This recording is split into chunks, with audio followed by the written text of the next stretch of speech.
You know the look, that split-second glance that tells you exactly what someone thinks you're worth.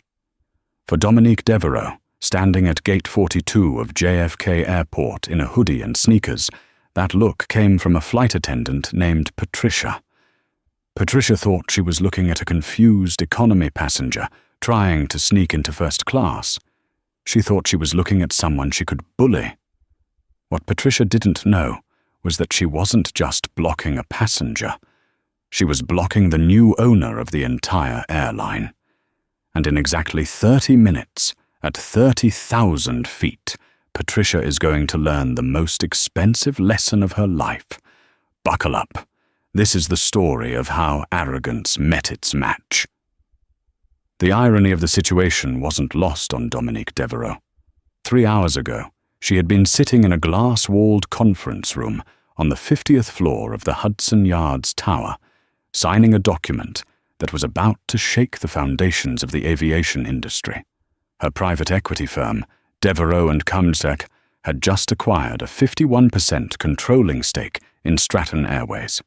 The airline was bleeding money, suffering from poor management, and plagued by terrible customer service reviews.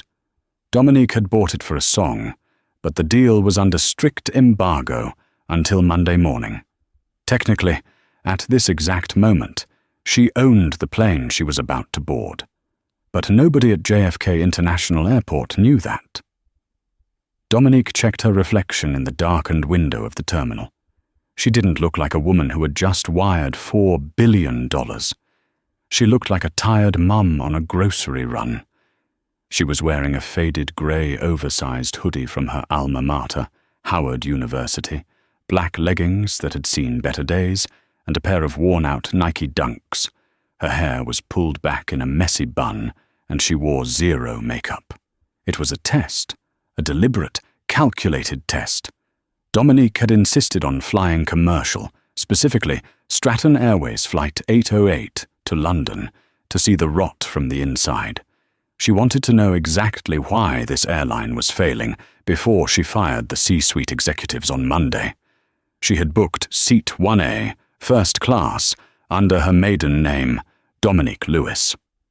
"Boarding will begin shortly for Flight 808, the intercom crackled. Dominique adjusted her backpack. She was exhausted. The acquisition negotiations had kept her up for 48 hours straight. All she wanted was a glass of champagne, the lie-flat seat she had paid $12,000 for, and sleep. She walked toward the first-class check-in lane at the gate. The economy area was a zoo, people shouting, kids crying, overcrowding. But the first-class lane was pristine, marked by a red velvet rope. As she approached the podium, the gate agent, a man named Greg who looked like he was already done with his shift, didn't even look up from his computer. "Excuse me," Dominique said softly. Greg kept typing. "Excuse me," she said, a little louder. Greg sighed, a long, exaggerated exhale through his nose. He finally looked up. His eyes scanned her hoodie, her leggings, and finally rested on her sneakers. His expression went from bored to dismissive in a heartbeat. "Economy boarding is in Zone 5, ma'am. That's going to be about 20 minutes. You need to wait back there by the Hudson News stand." He pointed a pen vaguely toward the back of the terminal without making eye contact. "I'm not in Zone 5, Dominique said, keeping her voice calm. "I'm in Zone 1, Seat 1A. Greg actually laughed. It was a short, sharp chuckle. "Zone 1 is for first class and Diamond Medallion members only. Please step aside. You're blocking the lane for the priority passengers." Dominique felt that familiar heat rising in her chest. The heat she had felt 1,000 times in boardrooms before she owned the building. "I understand that. I am a priority passenger. If you just scan my—" "Ma'am!" Greg snapped, finally making eye contact. "I don't have time to argue with you. Step aside." Just then, a tall, silver-haired man in a bespoke navy suit brushed past Dominique, nearly knocking her into the stanchion. He smelled of expensive scotch and entitlement. He slapped a platinum card on the counter. "Checking in, Greg. Good to see you," the man boomed. "Mr. Sterling, always a pleasure." Greg's face transformed instantly into a beaming mask of servitude. "Right this way, sir. Seat 1F. We've got your pre-departure drink ready on board." Mr. Sterling glanced at Dominique as he passed. He looked her up and down with a sneer of pure disgust, clutching his briefcase tighter as if she were about to snatch it. "They really let anyone wander around these terminals nowadays, don't they?" he muttered to Greg. "Tell me about it, sir," Greg whispered back, loud enough for Dominique to hear. "Security is sleeping on the job." Dominique stood frozen. She wasn't embarrassed. She was recording. Not with a camera, but with her mind. Greg. Harrison Sterling. 5:45 p.m. She took a deep breath, pulled out her phone, and opened her digital boarding pass. She slammed it down on the scanner before Greg could block her again. Beep. A bright green light flashed.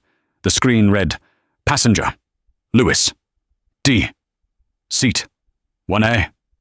Status, full fare first." Greg stared at the screen. He blinked. He looked at the machine, then at Dominique, then back at the machine. He looked like he had just swallowed a lemon. "Machine must be glitching," he muttered, aggressively typing on his keyboard. He couldn't find a reason to deny her. The ticket was valid. It was paid for. "Is there a problem, Greg?" Dominique asked, her voice dropping an octave. It was the voice she used when she was about to hostile take over a competitor. Greg ripped the paper receipt from the printer and shoved it at her, refusing to touch her hand. "Boarding, left. Have a safe flight." He said safe, like he hoped it would be anything but. Dominique took the ticket. "Thank you, Greg. I'll be sure to mention your efficiency in my review." She walked down the jet bridge, her heart pounding, not from fear, but from adrenaline. She thought the gate agent was the worst of it. She was wrong. She was walking straight into the lion's den. The aircraft was a Boeing 777, the flagship of the Stratton fleet. Dominique stepped onto the plane, turning left toward the first-class cabin. Standing at the galley entrance was the lead flight attendant. Her name tag read, Patricia.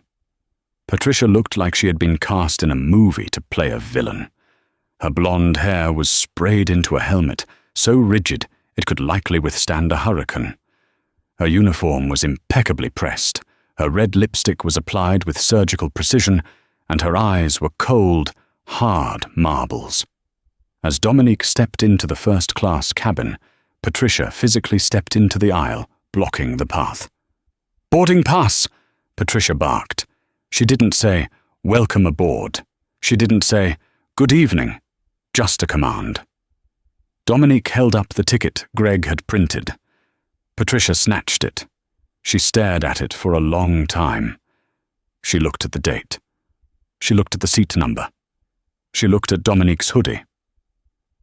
"This is seat 1A," Patricia said, her tone implying that 1A was a holy relic and Dominique was a muddy dog. "Yes," Dominique said. "I know." "This seat costs $12,000, Patricia said, crossing her arms.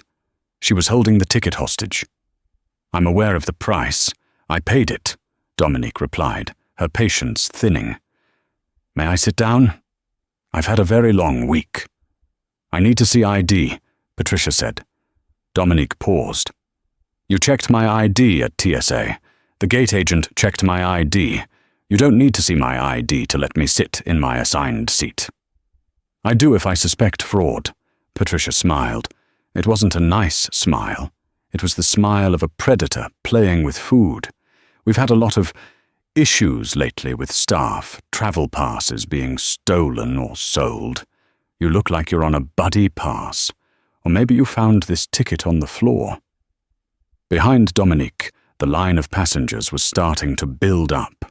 People were craning their necks. Mr. Sterling, The man from the gate was already settled in seat 1F, sipping a whiskey. He watched the scene with amusement, shaking his head. "She's holding up the flight, Patricia," Sterling called out. "Send her back to coach so we can get going." "I'm just doing my due diligence, Mr. Sterling," Patricia cooed at him, before turning her glare back to Dominique. "ID. Now! Or I'm calling the captain." Dominique reached into her backpack. She could have pulled out her black card. She could have pulled out her business card that identified her as the CEO of Devereux Capital. But she didn't. She pulled out her standard New York State driver's license. She handed it to Patricia. Patricia studied it like she was a forensic analyst. She held it up to the light. She bent it slightly. "Dominique Lewis," Patricia read aloud. "Bronx, New York." She said Bronx with a wrinkle of her nose. "Well, Miss Lewis, I'm going to hold on to this and your boarding pass while I verify this with the ground crew. You can wait in the galley." "I am not waiting in the galley," Dominique said, stepping forward. "I am sitting in my seat. You can verify whatever you want, but you will not block me from the seat I paid for." Dominique moved to step around Patricia. Patricia put a hand on Dominique's chest, a firm, physical shove. The cabin went silent. Touching a passenger was strictly forbidden. It was assault. Dominique looked down at Patricia's hand on her Howard University hoodie. Then she looked up into Patricia's eyes. "Take your hand off me," Dominique whispered. It was a whisper that carried more weight than a scream. "Right. Now." Patricia hesitated. She saw something in Dominique's eyes, a darkness, a depth of power she couldn't quite comprehend. She snatched her hand back as if burned. "Sit," Patricia hissed. "But don't get comfortable. As soon as the doors close, I'm having a talk with the captain about disruptive passengers. One wrong move, one word out of turn, and I will have the air marshals dragging you off this plane in handcuffs. Do you understand me?" Dominique didn't answer. She simply walked past Patricia, walked past the snickering Mr. Sterling, and sat down in seat 1A. She didn't put her bag in the overhead bin. She placed it at her feet. She took out her phone. She had one text message to send. She opened a secure messaging app. The contact was saved as David, Chief of Ops. She typed, "Initiate Protocol 0. I'm on Flight 808. The deal is live. Access the flight manifest. Get me the personnel file for lead flight attendant Patricia Caldwell and gate agent Greg. And get the pilot on the sat phone immediately." She hit send. Patricia stormed past her seat, deliberately bumping Dominique's shoulder with her hip. "No beverages for you until we're in the air," Patricia sneered. "I'm cutting you off before you even start. I know your type. You get drunk and cause a scene." Mr. Sterling laughed from across the aisle. "Good call, Patricia. Keep the riffraff sober." Dominique leaned her head back against the leather headrest and closed her eyes. 30 minutes, she thought. Just give me 30 minutes. The plane doors hissed shut. The heavy clunk of the locks engaging echoed through the cabin. "Cabin crew, arm doors and cross-check," the pilot's voice came over the PA system. Dominique smiled. They were locked in now. There was no escape for Patricia. The flight time to London was 7 hours.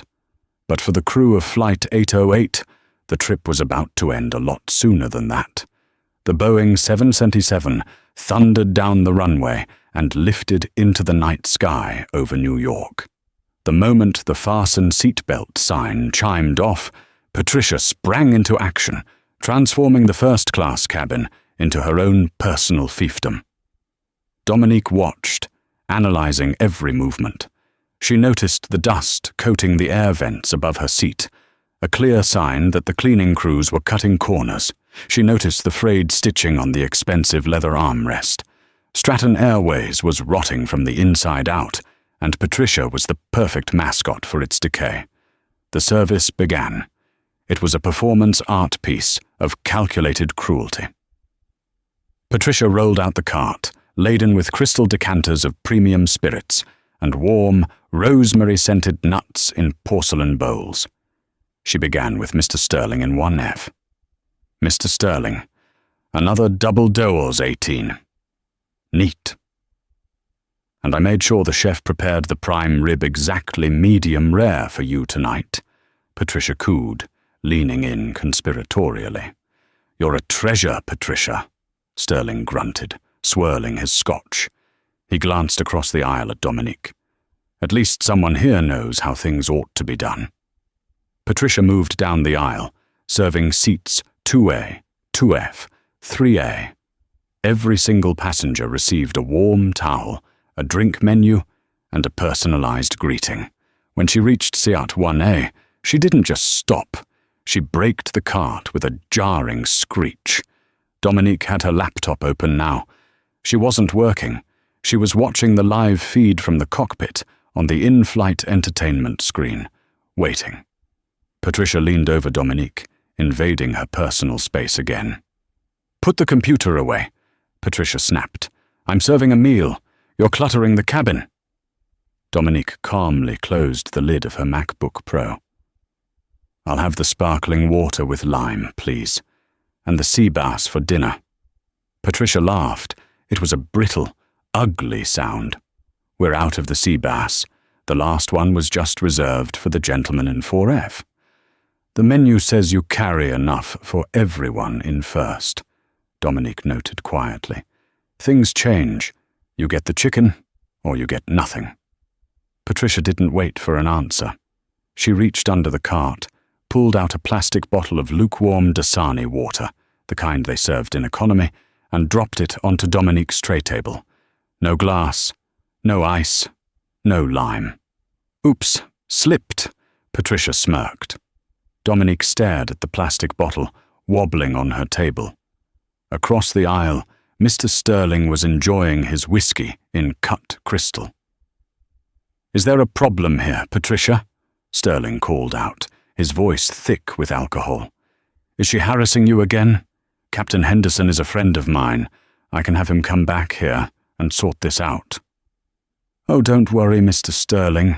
Patricia raised her voice so the entire cabin could hear. Some people just aren't used to fine dining environments. They don't know how to behave when they're out of their element. We just have to manage them. Dominique felt the eyes of 12 other wealthy passengers on her. She felt the judgment, the assumptions. In their eyes, she was the interloper. She was the problem. This was the culture of Stratton Airways. It wasn't just Patricia. It was an ecosystem that allowed people like Patricia to thrive while treating customers like garbage. Dominique picked up the plastic water bottle. She didn't open it. She just held it, feeling the cheap plastic crinkle under her grip. Patricia, Dominique said, her voice cutting through the hum of the engines. Patricia whirled around, holding a linen napkin. What now? I told you, chicken or nothing. I don't want the chicken. I want to ask you a question. Dominique turned in her seat to face the flight attendant fully. How long have you worked for Stratton? Patricia narrowed her eyes. 22 years. Why? You going to try and report me? Honey, I am the union rep. Your complaints go straight into the shredder. I'm untouchable. 22 years, Dominique repeated. That's a long time to build up a pension, a long time to rely on a salary. Are you threatening me? Patricia took a step forward, her face reddening. Because I swear to God. I'm just making conversation, Dominique said calmly. She glanced at her watch. It had been 28 minutes since the doors closed. You should probably serve Mr. Sterling his dinner. He looks hungry. Patricia huffed, glared at Dominique one last time, and stomped back to the galley to retrieve meal trays. Dominique looked down at her phone. The secure app buzzed once. A message from David, Chief of Ops, Asset Secure. The tower has been notified. The bird is singing. Checkmate in 2 minutes. Dominique allowed herself a very small, very cold smile. The escalation was over. The execution was about to begin. At the exact same moment, Patricia was dropping the plastic water bottle onto Dominique's tray, 4,000 miles away in a sub-basement operation center in Chicago. David Chen was screaming into a phone. David was Dominique's chief operating officer, a man known for his calm demeanor under fire. But tonight, he was incandescent with rage. On the massive screens covering the wall, the operational status of Stratton Airways was displayed in graphical detail. Flight 808 was a bright green icon over the Atlantic. "I don't care what time it is," David yelled at the unfortunate director of the Stratton Operations Control Center, OCC, on the other end of the line. "You wake him up. You tell CEO Jonathan Davies that if he doesn't answer his phone in 30 seconds, he won't have a company left to run by morning." David slammed the phone down and turned to his analysts. "Did the ACRs go through to the cockpit of 808? "Sent and confirmed received, sir," an analyst replied, his fingers flying across a keyboard. "We sent it highest priority. Red alert status." "Good. Now patch me through to the aircraft via SATCOM. I want to talk to the captain directly, bypass the normal channels." David watched the screen. He had worked with Dominique for 15 years. He had seen her destroy hostile board members and outmaneuver hedge fund sharks, but he had never seen her set a trap quite like this.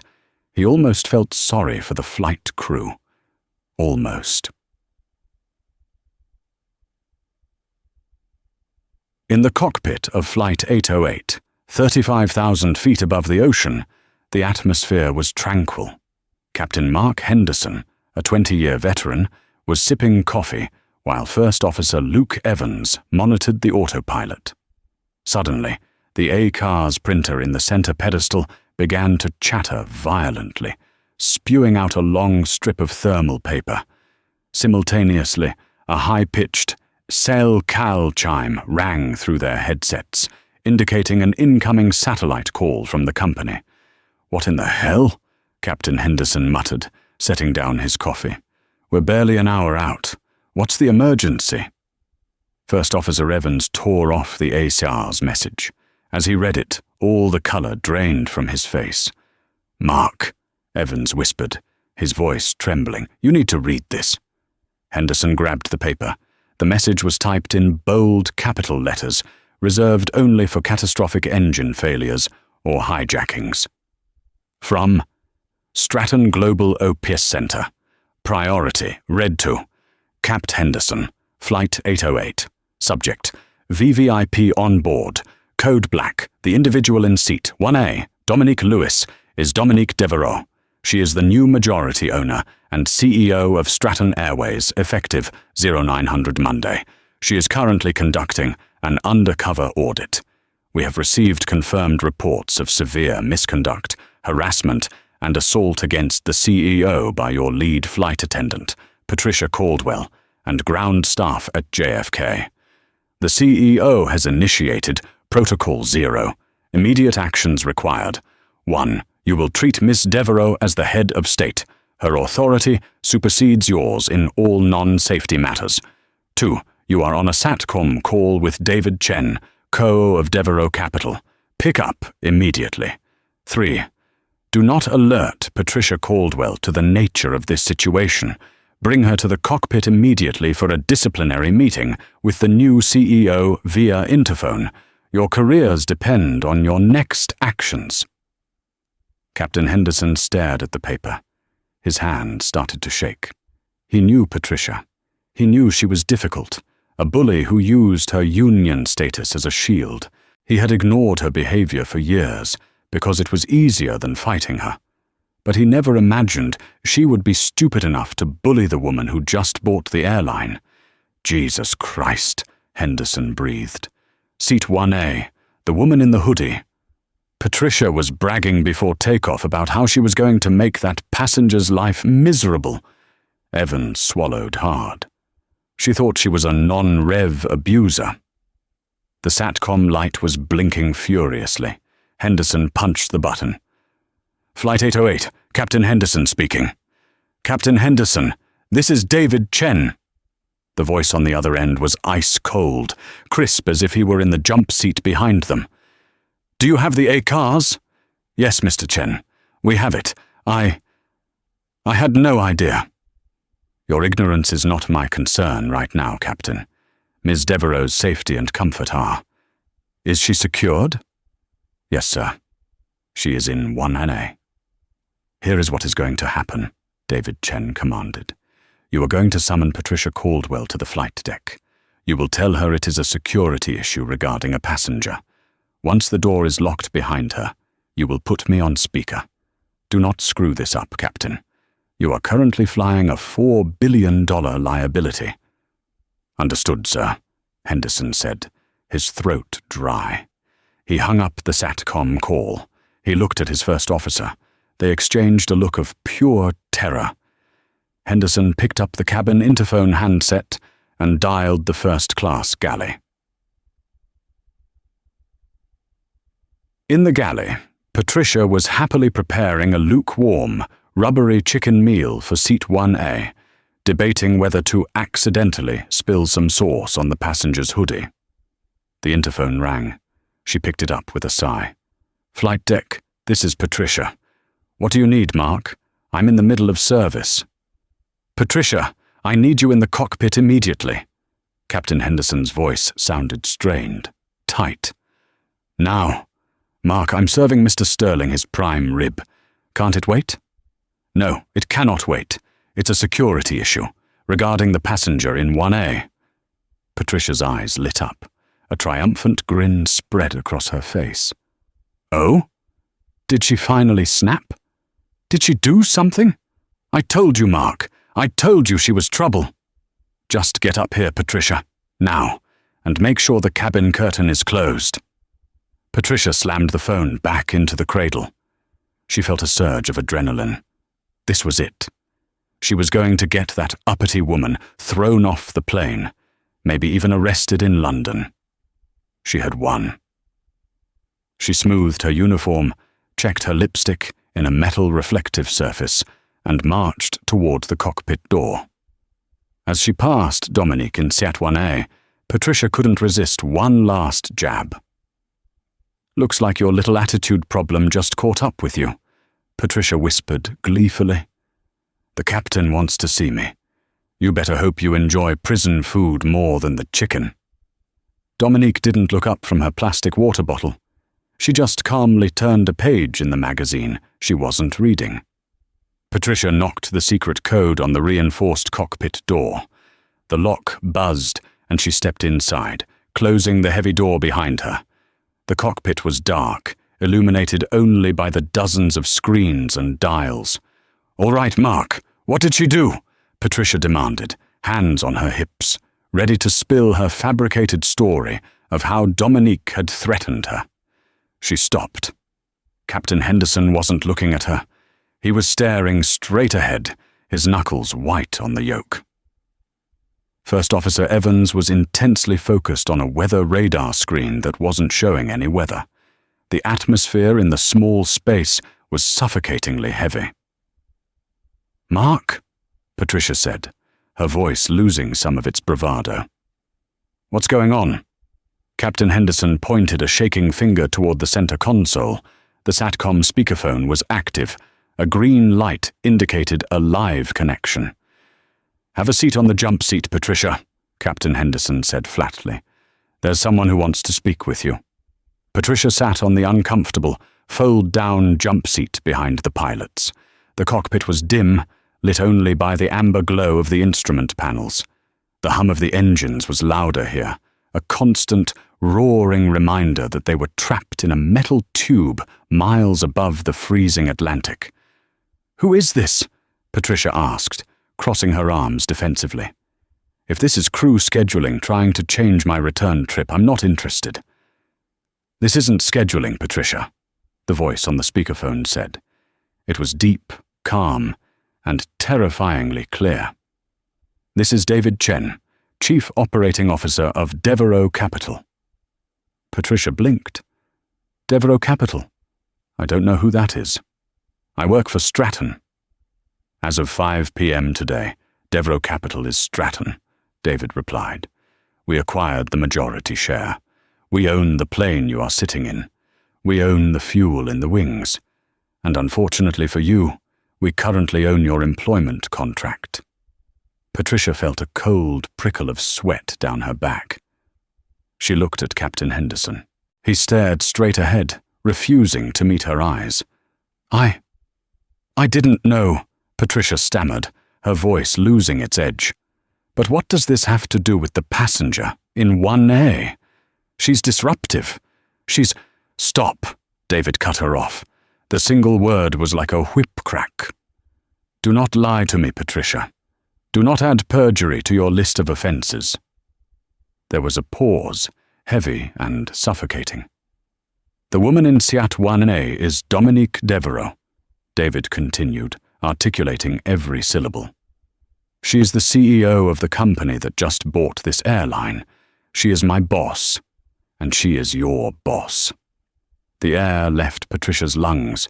It wasn't a slow exhale, it was a sudden vacuum. Her mouth opened, but no sound came out. Her mind raced back to the last hour. The shoving, the sneering, the plastic water bottle, the threat to call the police. Oh, God. She is currently conducting a covert audit of our customer service standards, David said. And you, Patricia, have failed in a way that is honestly impressive in its magnitude. We have the audio from the gate. We have the witness statements. You assaulted the CEO of Stratton Airways. You denied her service. You humiliated her. I was just following protocol, Patricia cried out, desperation creeping in.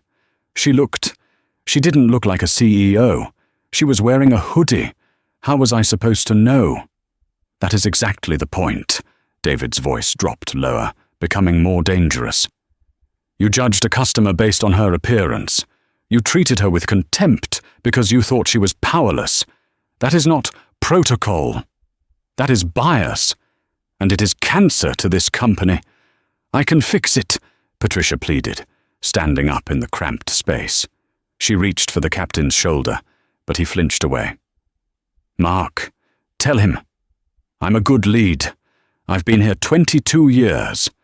I can go back out there. I can apologize. I'll give her the best service of her life. Just, please. You are going to go back out there, David said, but not to save your job. Your job is gone, Patricia. Consider this your notice of termination for gross misconduct, effective the moment the wheels touch the ground at Heathrow. Patricia sank back onto the jump seat, tears welling in her eyes. Not tears of remorse, but tears of a bully who had finally been punched back. However, David continued, we are still 6 hours from London. Miss Devereux does not want a scene. She does not want the other passengers alerted. So, here is your final assignment. You are going to walk back into that cabin. You are going to serve Miss Devereux with the respect she deserves. You are going to get her the sparkling water with lime. You are going to apologize, sincerely. And then you are going to stay out of her way. If you give her even 1 second of attitude, if you roll your eyes, if you so much as sigh too loudly, I will have the Port Authority police waiting at the jet bridge to arrest you for assault. Do you understand? Patricia trembled. Yes, I understand. Good, now get out of my cockpit. The line clicked dead. Captain Henderson finally turned his head. His face was pale. You heard the man, Patricia. Get out. Patricia stood up on shaky legs. She felt nauseous. She had to walk back through that curtain. She had to look Dominique Devereux in the eye. She had to serve the woman she had just treated like trash, knowing that every second of the next 6 hours was a countdown to her own destruction.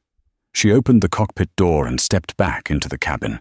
The walk from the cockpit to the first-class galley was only 10 feet, but for Patricia it felt like walking the Green Mile. Her hands were shaking so badly she had to clasp them together to stop them from spasming. She entered the galley. The other flight attendant, a younger woman named Sarah, who Patricia had bullied for months, looked up. "Everything okay, Pat?" Sarah asked, noticing Patricia's ghost-white face. "You look like you've seen a ghost." I need a glass of water," Patricia whispered, leaning against the counter. "Is the passenger in 1A in trouble?" Sarah asked innocently. Patricia flinched. No, she's not." Patricia took a deep breath. She had no choice. She grabbed a crystal glass. She filled it with San Pellegrino. She sliced a fresh lime, her hands trembling so much she almost cut her finger. She placed it on a silver tray with a linen napkin. She walked into the aisle. The cabin was quiet. Most passengers were settling in for movies. Mr. Sterling was snoring lightly in Wassenef. Dominique was still reading her magazine. She hadn't moved. Patricia approached Set 1A. Her knees felt weak. Miss Devereux?" Patricia's voice was a cracked whisper. Dominique slowly lowered the magazine. She looked up. Her expression was unreadable. It wasn't angry, it wasn't smug, it was just empty. It was the look a scientist gives a bacteria sample. "I thought my name was Ms. Lewis," Dominique said softly. Patricia swallowed hard. I have your sparkling water, with lime, in a glass." She set the drink down with shaking hands. The ice clinked against the crystal. "I am so incredibly sorry," Patricia rushed the words out, terrified. "I didn't know who you were. I made a terrible mistake. I judged you, and I shouldn't have. Please, if there is anything—" Dominique held up a hand. "Stop." Patricia froze. "You are apologizing because you know I sign your paychecks," Dominique said, her voice low enough that Mr. Sterling didn't wake up. "You aren't sorry for what you did. You're sorry for who you did it to. If I were really just a tired nurse from the Bronx, you'd still be treating me like garbage, wouldn't you?" Patricia opened her mouth to argue, but the truth stuck in her throat. She couldn't deny it. "Go away, Patricia," Dominique said, turning back to her window. "Do not speak to me for the rest of the flight, unless it is a safety emergency. Send the other flight attendant, Sarah, to handle my meal service. I want her to get the commendation for this flight, not you." "Yes, ma'am," Patricia whispered. She retreated to the galley and collapsed onto a crew seat, burying her face in her hands. For the next 6 hours, Patricia lived in a hell of her own making. She had to watch Sarah serve Dominique the sea base, which they miraculously found in the back. She had to watch Sarah laugh and joke with the new CEO. She saw Sarah writing down her name on a feedback card Dominique had requested. Patricia sat in the corner, invisible, powerless, and terminated. Arrival: London Heathrow, 6th Air. The landing was smooth, but Patricia's heart was hammering against her ribs. As the plane taxied to the gate, she looked out the porthole. Usually, a ground crew consists of a guy with wands and a jet bridge operator. Today, there were 3 black SUVs parked on the tarmac right next to the gate. 2 police cars were behind them. A group of people in suits stood waiting at the bottom of the stairs. "Ladies and gentlemen, welcome to London." The captain's voice crackled, sounding defeated. "Please remain seated until the seatbelt sign is turned off." The chime sounded. Usually, Patricia would jump up to block the economy passengers from entering first class until the VIPs were off. Today, she stayed glued to her jump seat. The cabin door opened. 2 British police officers, bobbies, and a woman in a sharp grey suit boarded the plane immediately. The woman was wearing a Devereux & Coat lanyard. "We are here for the passenger in Set 1A, the woman announced. Mr. Sterling, now awake and hungover, looked confused. "Finally, they're arresting her. I knew she was trouble." Dominique stood up. She stretched, grabbed her backpack, and smiled at Mr. Sterling. "Actually," Dominique said, her voice projecting clearly through the silent cabin, "they're here for me, but not to arrest me." She turned to the woman in the suit. "Good morning, Jessica. Is the car ready?" "Good morning, Miss Devereux," the woman replied. "The board is waiting for you at the Dorchester. We have the termination papers ready for your signature." Mr. Sterling dropped his briefcase. "Devereux. Wait. The billionaire?" Dominique looked at Sterling. "Yes. And by the way, Mr. Sterling, I noticed you enjoyed the harassment of a fellow passenger quite a bit. Stratton Airways is under new management as of this morning. We have a new policy regarding tolerance." She turned to the police officers. "Officers, I believe there was an incident of assault involving a crew member. The woman in the galley, Patricia Caldwell." The officers nodded and moved past Dominique toward the galley. Patricia stood up, trembling. "No, please, no police. I lost my job. Isn't that enough?" "You put your hands on me," Dominique said simply. "Actions have consequences, real consequences." As the officers escorted a sobbing Patricia off the plane in front of a stunned audience of passengers, Dominique turned back to Greg Sterling. "Mr. Sterling, your platinum status has been revoked. You're welcome to fly with us again, but you'll be doing it in economy. Row 45 is lovely this time of year." She winked at him. "Have a safe flight home." Dominique walked off the plane, down the stairs to the waiting SUVs, leaving the wreckage of the old Stratton Airways culture burning behind her. The silence inside the cabin of Flight 808, as it sat at the gate at Heathrow Terminal 5, was heavy enough to crush a lung.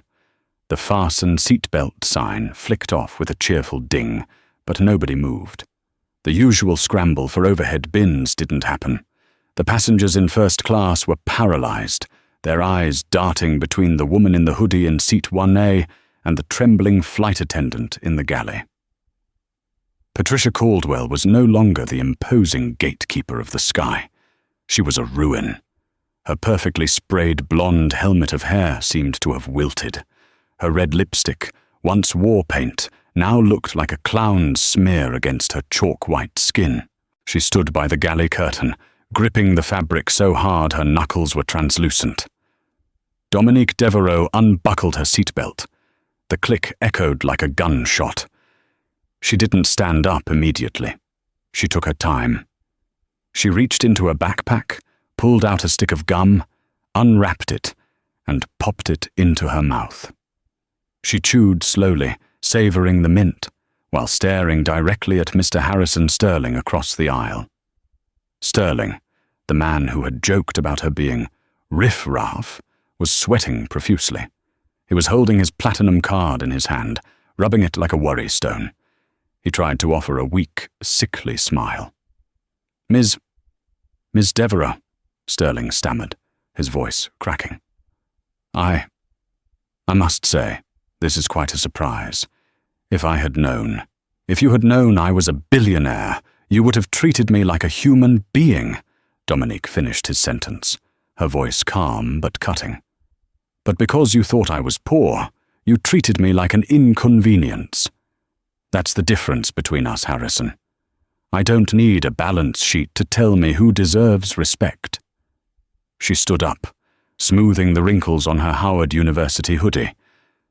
The cabin door hissed open. The cold, damp London air rushed in, mixing with the stale scent of recycled cabin air. 2 officers from the London Metropolitan Police stepped onto the aircraft. They were flanked by Jessica Pearson, the General Counsel for Devereux & Co., and a tall, imposing man in a black trench coat, Dominique's personal security detail. "Miss Devereux," Jessica said, stepping forward. She didn't look at the passengers. She handed Dominique a tablet. "The transfer of ownership was finalized at midnight. You have full executive authority." "Thank you, Jessica," Dominique said. She took the tablet and tapped the screen once. "Execute Order 66. She turned to the police officers. "Constable, the woman in the galley, Patricia Caldwell, assaulted me prior to takeoff. She physically shoved me to prevent me from taking my assigned seat.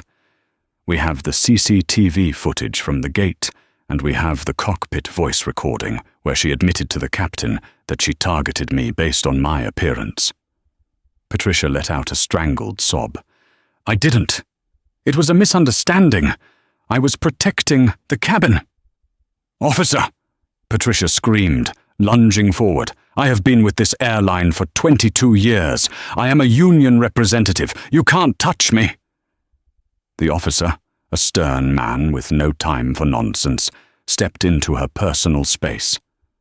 "Patricia Caldwell, you are under arrest for common assault and breach of aviation security laws. You do not have to say anything, but it may harm your defense if you do not mention, when questioned, something which you later rely on in court." As the officer slapped the handcuffs on Patricia's wrists, the metal click-click seemed to vibrate through the floorboards. "My pension!" Patricia wailed as they spun her around. "What about my pension?" Dominique stepped into the aisle, blocking Patricia's exit for just a second. She leaned in close, her voice a whisper that only Patricia could hear. "You don't lose your pension because you made a mistake, Patricia. You lose it because of the gross misconduct clause in your contract. I know. I wrote the new contract this morning while you were serving me dinner." Patricia's knees gave out. The officers had to physically drag her down the aisle. She passed the economy passengers, who were now craning their necks to see the commotion.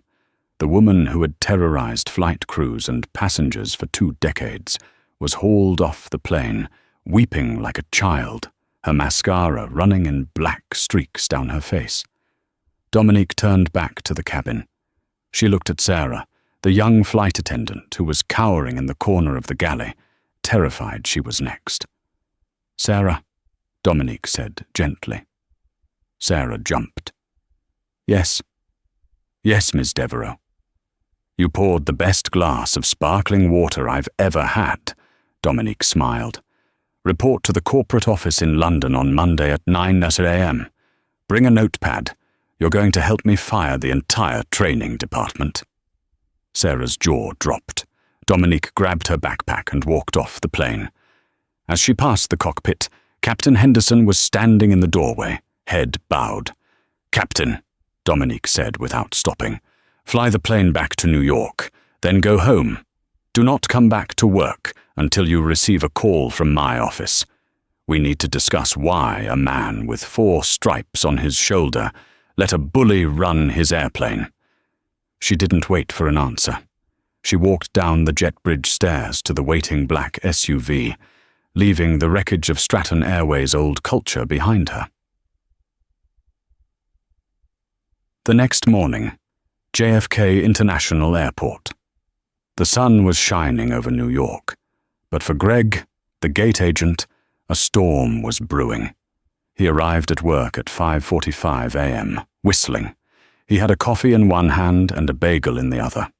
He felt good. He had successfully ignored 3 elderly passengers asking for directions on his way to the break room. It was going to be a good day. He walked into the staff locker room. It was unusually quiet. Usually the guys were loud, complaining about management or passengers. Today they were whispering in huddles. When Greg walked in, the talking stopped. "What's up, guys?" Greg asked, opening his locker. "Someone die?" Nobody answered. They just looked at him with a mix of pity and morbid curiosity. Greg shrugged. Weirdos. He put on his blazer, adjusted his tie, and walked out to gate 42. He had a flight to Paris to board. He loved the Paris flight. The passengers were wealthy, and he loved telling them their carry-ons were too big. He approached the podium. He set down his coffee. He cracked his knuckles. He typed his username, G. Carter. He typed his password, GateKing88. Error. Account disabled. Greg frowned. "Stupid system," he muttered. He tried again. Error. Account disabled. Status: terminated. Code 0. Greg stared at the screen. Terminated? Code 0? He had never heard of Code 0. Is there a problem, Mr. Carter? Greg spun around. Standing behind him wasn't his usual supervisor. It was the regional director of operations for the entire East Coast, a man Greg had only seen in newsletters. Flanking him were two large men in dark suits, corporate security, and a Port Authority police officer. My login is busted, Greg said, trying to maintain his bravado. Need IT to fix it so I can board this flight. You won't be boarding any flights, Greg, the director said. He held up a clear plastic bag. Put your badge, your keys, and your airport ID in the bag. Now. Whoa, hold on, Greg laughed nervously. Is this a joke? I've got union rights. You can't just walk up here and... The director took a step forward. He didn't look amused. Do you know who you denied boarding to on Friday night? Do you know who you told to wait by the newsstand because she didn't look like she belonged in Zone 1? Greg's mind raced. The woman in the hoodie, the sneakers, the glitchy machine. Some lady, Greg shrugged. She was blocking the lane. I was doing my job. That lady, the director spat the word out, was Dominique Devereaux. She owns this airline, and she personally sent me this audio file. The director tapped his phone. Greg's voice, tinny but unmistakable, rang out from the speaker. Zone 1 is for first class and Diamond Medallion members only. Please step aside. You're blocking the lane for the priority passengers. I don't have time to argue with you. Step aside. The passengers waiting for the Paris flight were listening. It was dead silent at the gate. You profiled the CEO of this company, the director said. You judged her based on her clothes and her race, and you treated her with contempt. Ms. Devereaux has issued a Code 0 termination. It means you are not just fired, Greg. It means you are blacklisted. We have already notified the TSA. Your security clearance is revoked effective immediately. You will never work at an airport in the United States again. Greg felt the blood drain from his face. But I have a mortgage. I have a car payment. You should have thought about that before you decided kindness was optional, the director said, cold as ice. Bag. Now. Greg, trembling hands, dropped his badge into the plastic bag. Escort him out, the director signaled to the police officer, and make sure he exits through the public arrivals doors. Let him see what it feels like to be a number in the crowd.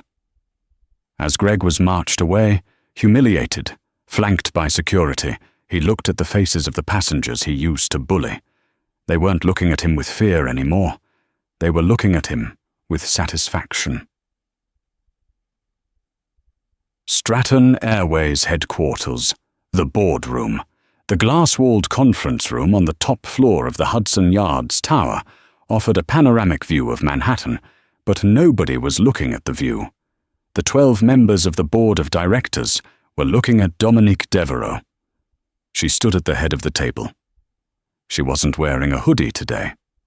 She was wearing a bespoke white suit that cost more than most cars. Her hair was pulled back in a sleek bun. She looked like a predator who had just finished a meal. Seated to her right was Sarah, the young flight attendant, looking terrified but determined in a new business suit. Seated at the far end of the table was Jonathan Davies, the former CEO of Stratton Airways. He looked like a man who was waiting for the executioner's axe to fall. I spent the weekend analyzing the soul of this company, Dominique began, her voice echoing in the silent room, and I found that it doesn't have one. She slid a file across the table toward Jonathan Davies. Jonathan, under your leadership, customer complaints have risen 200%. Employee morale is at an all-time low, and apparently your staff feels comfortable physically assaulting passengers if they don't look the part. Now, Dominique, Jonathan started, wiping sweat from his forehead with a handkerchief. Patricia was a rogue element. One bad apple. We can't judge the whole operation based on— Patricia was a symptom. Dominique slammed her hand on the table. The sound made the water glasses shake. She was a symptom of a culture you built, a culture that prioritizes elitism over service, a culture that hires gate agents like Greg Carter, who think they are bouncers at a nightclub instead of service professionals. She pointed to the file. "Open it." Jonathan opened the file. Inside was a single sheet of paper, a red termination notice. "You're fired, Jonathan," Dominique said. "Your golden parachute has been cut. We are invoking the failure of duty clause. You are leaving with nothing but the boxes you packed this morning." The room gasped. Firing a CEO was one thing. Denying him his severance was an act of war. "You can't do that," Jonathan sputtered, his face turning purple. "I'll sue. I'll tie this company up in court for years." "Go ahead," Dominique smiled. It was a terrifying smile. "I have $4 billion and a team of lawyers who are bored. I would love to play games with you. But before you call your attorney, you should listen to the rest of the recording from the cockpit. The part where Captain Henderson admits that you personally instructed crews to prioritize visual vetting of passengers to keep the first-class cabin exclusive." Jonathan went pale. He shut his mouth. He knew she had him. "Get out of my building," Dominique whispered. Jonathan stood up, gathered his things, and walked out of the room, a broken man. Dominique turned to the stunned board members. "Now that the trash has been taken out, let's get to work. Sarah, stand up." Sarah stood up, her legs shaking slightly. "This is Sarah Jenkins," Dominique announced. "She is a flight attendant. She knows more about our customers than any of you sitting in this tower. As of today, she is the new Senior Vice President of Customer Experience. Every policy, every training manual, every hiring decision goes through her. If Sarah says it's bad for the passenger, we don't do it." A board member raised his hand. "Ms. Devereaux, with all due respect, she has no executive experience. She pours coffee." Dominique looked at the board member. She treated a black woman in a hoodie with the same respect as a man in a three-piece suit. That is the only experience that matters to me right now. Anyone else have a problem? The door is right there. Silence. "Good." Dominique sat down. Meeting adjourned. Epilogue. 3 months later. The rebrand was a sensation. Stratton Airways was gone. In its place was Devereaux Air. The livery was changed to a sleek silver and royal blue. The culture shift was palpable. Greg Carter was currently working the drive-through window at a Taco Bell in Queens. Every time a customer was rude to him, he flinched, remembering the days when he had the power. He had applied to Amazon, FedEx, even Uber, but the background check always flagged his security clearance revocation. He was trapped. Patricia Caldwell was currently awaiting trial. Her union had abandoned her the moment the video footage leaked. She had lost her pension. Her savings were being drained by lawyers, and she had become a viral meme known as Patricia the Pusher. She couldn't walk down the street without someone filming her. Mr. Harrison Sterling sat in seat 45E on a flight to Tokyo. He was crammed into the middle seat between two sumo wrestlers. He tried to order a drink, but the flight attendant, who knew exactly who he was, smiled politely. "I'm sorry, sir. We're all out of the whiskey. Can I offer you a warm water?" And somewhere over the Atlantic, Dominique Devereaux sat in Seat 1A. She wasn't wearing a suit. She was wearing her old Howard hoodie. She looked out the window at the clouds. She took a sip of her sparkling water, with plenty of ice and a fresh lime slice. She closed her eyes and slept, knowing that this time nobody would dare wake her up. And that, ladies and gentlemen, is the story of how Dominique Devereaux didn't just fire a flight crew. She burned down a toxic kingdom and built a better one from the ashes. It's a brutal lesson in karma. The higher you hold your nose, the harder you break it when you fall. Patricia, Greg, and Jonathan thought their power was absolute. They thought they could judge people based on appearances, but they forgot the golden rule of life. The tables always turn. Dominique proved that true power isn't about exclusion, it's about excellence. And sometimes, the most powerful person in the room is the one you least expect. If you felt that justice hit the spot, please smash that like button. It really helps the algorithm find more people who need to hear this message. Don't forget to subscribe and turn on notifications so you never miss a story. Until next time, treat everyone like a CEO, because you never know who they might be. Thanks for watching.